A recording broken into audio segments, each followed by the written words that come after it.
যায় না। কিন্তু রাধারানী বলছে না, আমি দেখেছি গোবিন্দের গলায় মধুবনের মালা, প্রকাশের মালা। সখীরা বলে আমার পাগলের মতো বলে ফুলের মালা দেখেছিস, তাকে বলে মধুবনের মালা। রাধারানী বলে না, আমি সত্যি দেখেছি, তবে আমার কি মনে হয় জানে ওটা মালাতে ফুলের মালাই হবে, কিন্তু মনে হয় মালতী ফুলের সৌরভে, ওই মালতী ফুলের মকরন্দ গন্ধ পেলে বৃন্দাবনের কালো ভ্রমর তারা বলে এসে মালতী ফুলের ওপর, এক একটা ফুলের ওপর এক একটা কালো ভ্রমর তারা পাতি পাতি বসে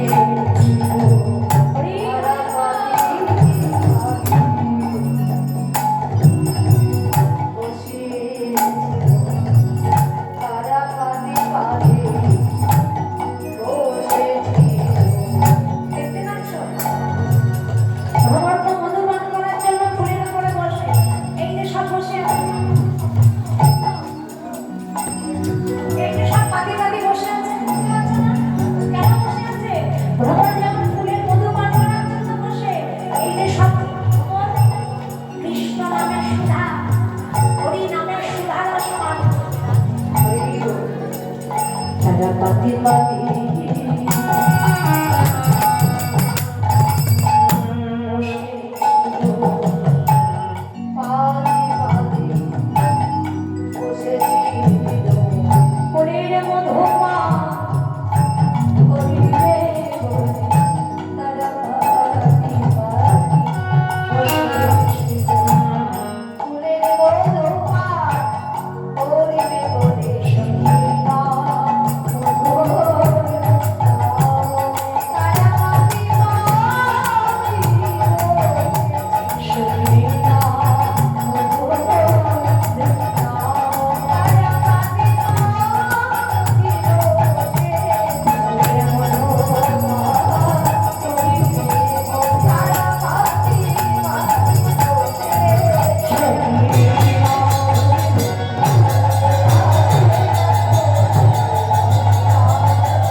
সব ফুল কি আমার গোবিন্দ সেবায় লাগে?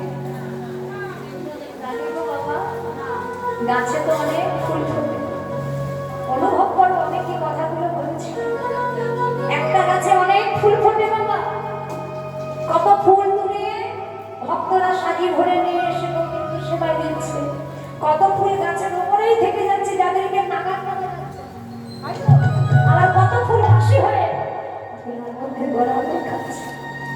একই গাছের ফুল মালা হয়ে প্যান্ডেলের আগায় ঝুলছে, একই গাছের ফুল মালা হয়ে মরার গলায় দুলছে, আবার একই গাছের ফুল মালা হয়ে গোবিন্দের চরণে।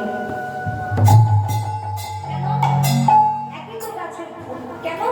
কেউ মরার গলায় যাচ্ছে, কেউ প্যান্ডেলের পাশে আগায় ঝুলছে, কেউ গোবিন্দ চরণে যাচ্ছে। কেন?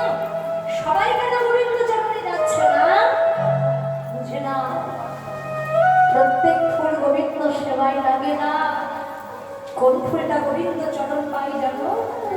যে ফুল ফোটার আগে থেকে, যখন ফুল কুড়ি অবস্থায় থাকে, সেই কুড়ি অবস্থায় বসে বসে ভগবান